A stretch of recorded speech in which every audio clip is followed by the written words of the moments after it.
Continuamos desarrollando la responsabilidad por hechos de terceros. Ya hemos podido estudiar la responsabilidad que surge de los cuidadores, de personas que son incapaces de entender o de querer.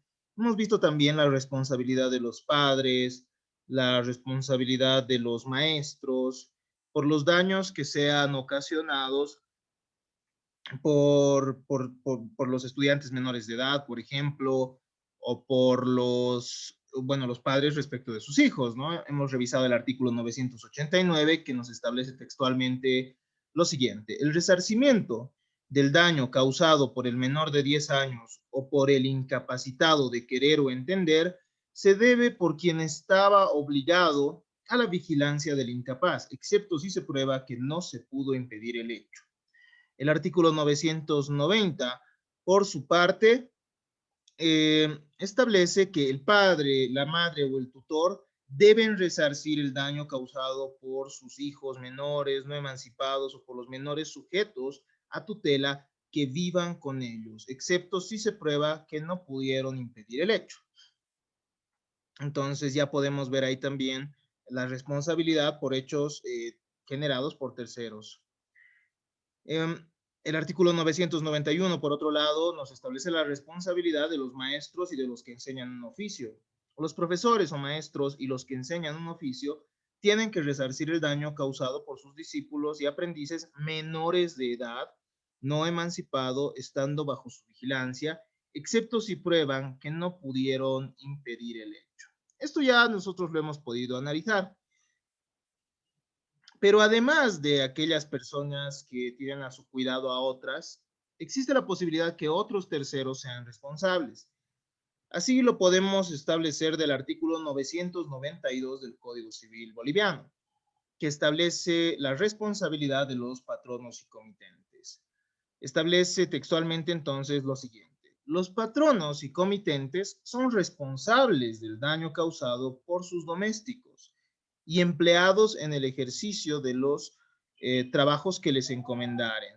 De esto podemos evidenciar entonces que estas personas, es decir, los patronos, los comitentes, aquellos que encomiendan una determinada actividad, también van a ser responsables por los daños que produzcan esas personas encomendadas o aquellas personas, aquellos empleados, ¿no?, a su cargo. Pero también hay ciertos límites. No cualquier hecho del empleado podría llegar a ser considerado como idóneo para generar responsabilidad en el empleador, por ejemplo. Pero eso ya lo vamos a ir estudiando de a poco. ¿Cuál es el fundamento de que los patronos o comitentes sean responsables? Según algunos, esta responsabilidad estaría estrechamente ligada a la noción de empresa. ¿Qué significa esto? Que los patronos y comitentes generan beneficio por los actos que desempeñan los empleados, ¿no? Quien opera sirviéndose de la actividad ajena, entonces no puede más que asumir las consecuencias. Ese sería uno de los justificativos por los cuales se considera responsable al patrón por los daños que produzca el empleado o el comitente respecto a los daños que produzca aquella persona comisionada, ¿no? Según otros, ya no sería esa noción de empresa, ¿no? No sería ese beneficio que produce en los patronos el que justifica la responsabilidad, sino que es necesario tomar en consideración el hecho de que el dependiente, en cuanto tal, actúa siguiendo directivas del patrón o empleador. Por consecuencia, asume el riesgo. Entonces, acá nos dice, bueno, el patrón asume el riesgo el momento que ordena ciertas actividades, que encomienda ciertas actividades al empleado. Los intentos por fundamentar han sido varios, sin embargo, no todos han sido satisfactorios. Recordemos nosotros que cuando analizábamos la responsabilidad por hechos de los padres, de los hijos, la responsabilidad que generan los hechos de los hijos respecto a los padres, o la responsabilidad de los maestros por las personas menores de edad a su cargo, o las personas que tienen a su cuidado a otras, se funda en una culpa invigilando, al menos esa es la perspectiva más preponderante. Hay entonces hay una raíz subjetiva ahí. Pero en la responsabilidad de los patronos, esta responsabilidad sería directa, nos dicen, porque al final el patrón es el que está ordenando que se haga ese acto, ¿no?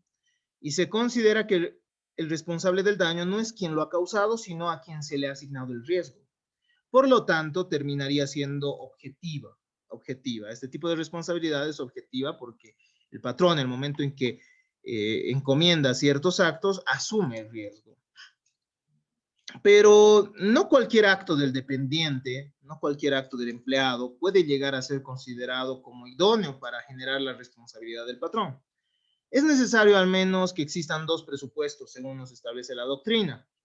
En primer lugar, tiene que existir un vínculo, una relación o ligazón entre este y el dependiente, ¿no?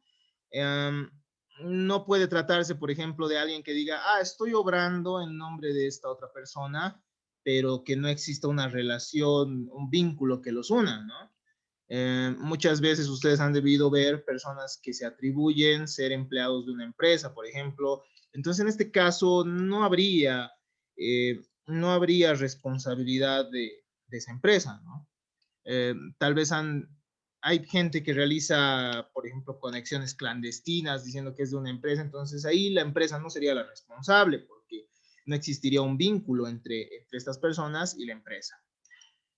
En segundo lugar, el dependiente debe haber obrado en ocasión del curso del ejercicio de las tareas que le han sido confiadas. Es decir, que si el dependiente va a obrar en mérito a sus propias convicciones y a sus propios intereses, ya no sería responsable el patrón, ¿no?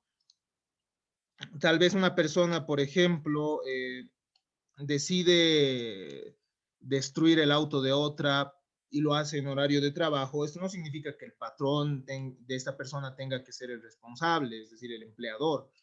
¿Por qué? Porque sencillamente, estimados estudiantes, en este caso, la persona lo está haciendo por cuenta propia, no lo está haciendo en el ejercicio de su trabajo, ¿no? Será diferente, en cambio, una persona, personal de seguridad, por ejemplo, que a quien le ordene otro, ¿no? Bueno, tú ve y vota a esa persona, entonces ahí eh, le genera una lesión, entonces en este caso sí será responsable el patrón. Pero en otros casos, en los que exista el interés propio de generar ese daño del empleador y no lo haga en el ejercicio de sus funciones, entonces no será responsable el patrón.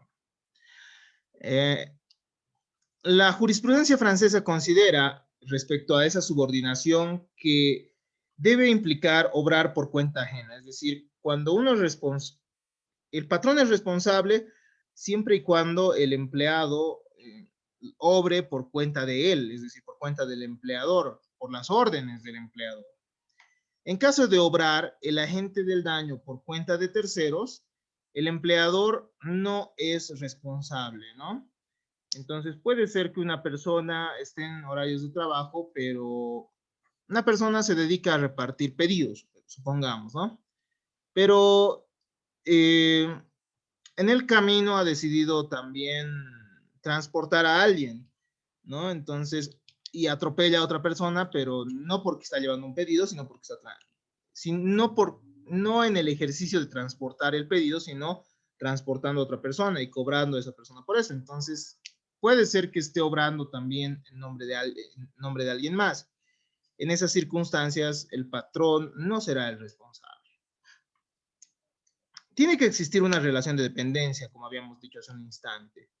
La jurisprudencia italiana ha considerado relevante considerar lo siguiente para evaluar la relación de dependencia.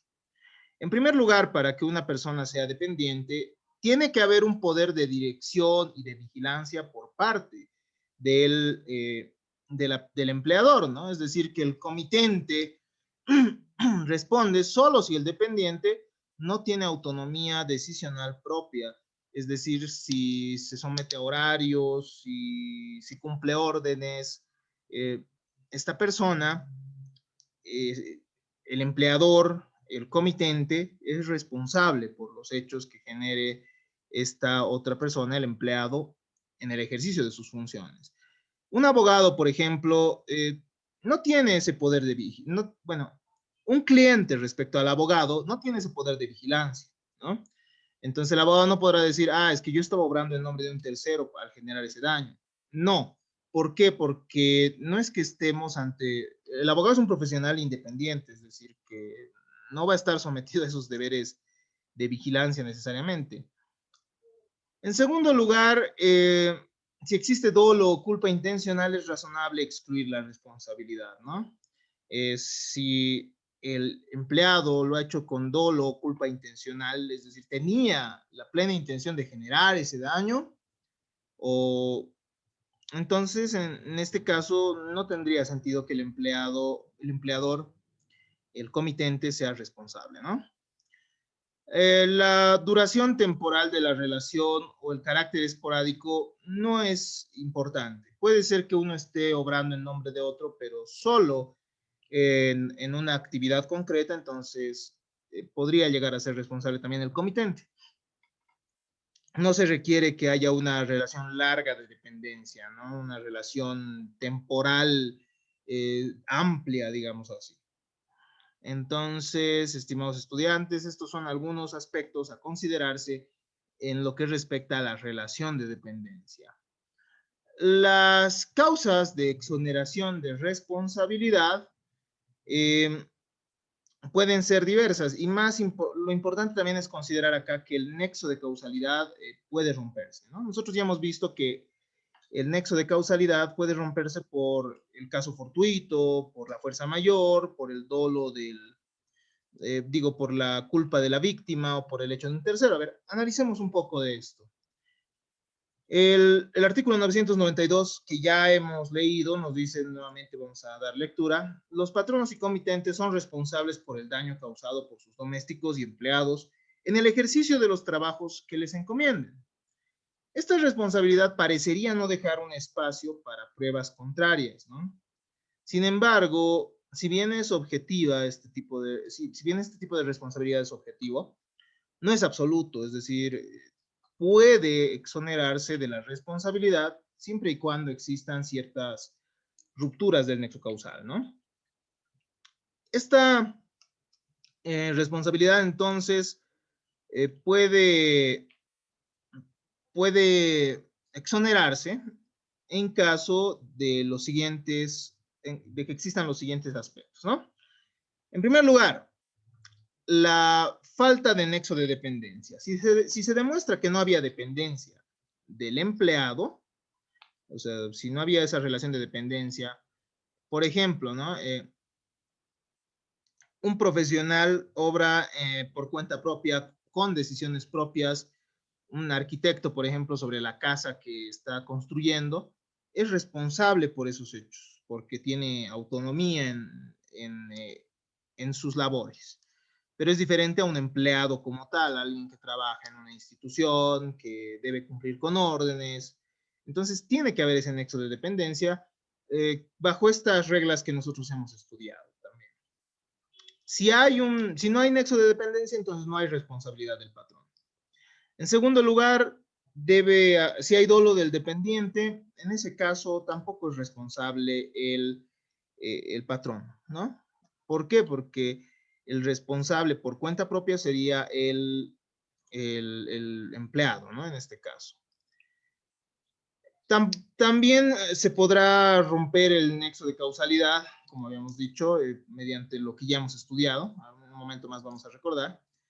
Pero también se puede demostrar el ejercicio de la actividad fuera de las tareas asignadas. Si el empleado ha realizado actividades ajenas a su trabajo y en mérito de esas actividades ha generado el daño, entonces en esas circunstancias será responsable él mismo, ¿no? O tal vez la otra persona que le ha asignado esas tareas, pero no el empleador necesariamente que no le ha encomendado esas tareas. Puede suceder que haya una comisión propia del acto ilícito del dependiente, ¿no? En primer lugar, hemos hablado del dolo del dependiente, es decir, que tenga esa intención de generar el daño. Ahora puede ser que el acto ilícito lo haya realizado por cuenta propia y queriendo hacerlo. Entonces, en esas circunstancias, el dependiente puede llegar a ser, no puede, no puede, bueno, los actos del dependiente no pueden generar la responsabilidad del empleador. Estos son aspectos importantes entonces a tomarse en consideración. Un profesional que ejerce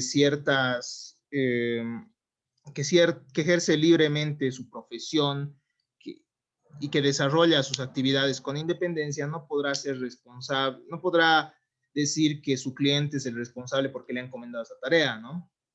Son aspectos a considerar, porque no se cumplen con estos elementos que hemos estudiado.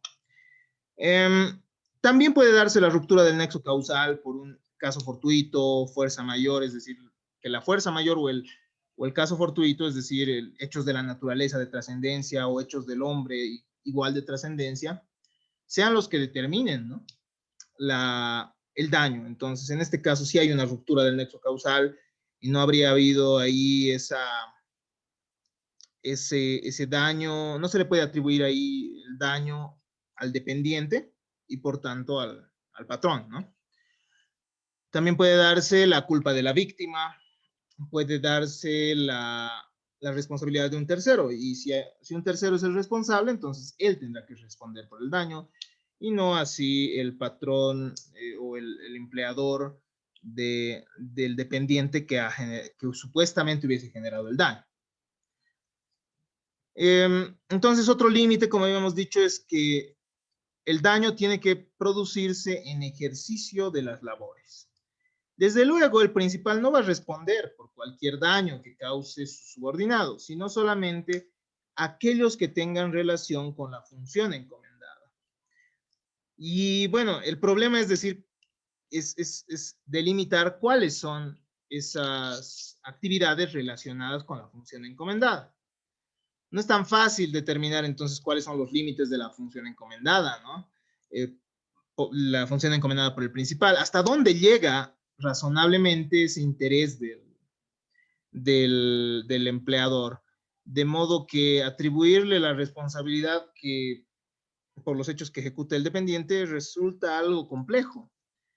Sobre esta situación existen dos posiciones doctrinarias, ¿no? Una es restrictiva y nos dice, solo se admite la responsabilidad del principal cuando los hechos ilícitos del dependiente lo han sido en el ejercicio de la función encomendada, aun cuando ella fuere ejercida irregular o abusivamente. Entonces, esta perspectiva nos dice, si tú has ordenado específicamente esa actividad y esa actividad ha generado el daño, entonces tú como empleador eres el responsable, como comitente eres el responsable. Pero hay otra que es un poco más amplia, ¿no? La otra doctrina se aproxima más a la teoría objetiva del riesgo creado, a lo que hemos visto que fundamenta ese tipo de responsabilidad, y nos dice que esta responsabilidad se genera cuando el acto ilícito del dependiente ha sido causado o motivado en ocasión de la función, ¿no? En ocasión de la función. Entonces, como podemos ver, el primer punto nos dice si tú has ordenado específicamente una función, eres responsable como empleador. Y el otro nos dice un rato, si la función implica ese acto, si la función misma, o sea, no es necesario que tú le ordenes, si la función misma del empleado está relacionada con ese daño, entonces tú eres responsable porque has asumido el riesgo. Entonces, esta segunda perspectiva es la más aceptada, es decir, que no tendría necesariamente que haberse dado una orden específica, ¿no?, para que se genere el daño, sino que tiene que darse ese daño en mérito a las funciones que desempeñe el agente del daño. Hasta aquí entonces hemos podido ver que la responsabilidad de los patronos y comitentes no se da como en el caso de la responsabilidad de los padres, de los tutores o de los maestros por esos deberes de vigilancia, sino se da porque el patrón asume el riesgo el momento que emplea a alguien, ¿no? Asume el riesgo y además hemos visto que también hay otra perspectiva que nos dice, él se beneficia. Entonces, como se beneficia con esta actividad, no podemos decir que sea responsable el que ha generado el daño directamente, sino quien le ha encomendado la actividad generadora del daño. Hasta acá entonces hemos podido desarrollar la responsabilidad por terceros. Nosotros tenemos pendiente un foro sobre esta temática. Les invito a desarrollarlo para que podamos interactuar un poco. También les invito a que puedan plantear sus preguntas en clase sincrónica y que puedan acudir al foro de consultas en caso de existir alguna duda. Muchas gracias por su atención. Hasta acá esta grabación.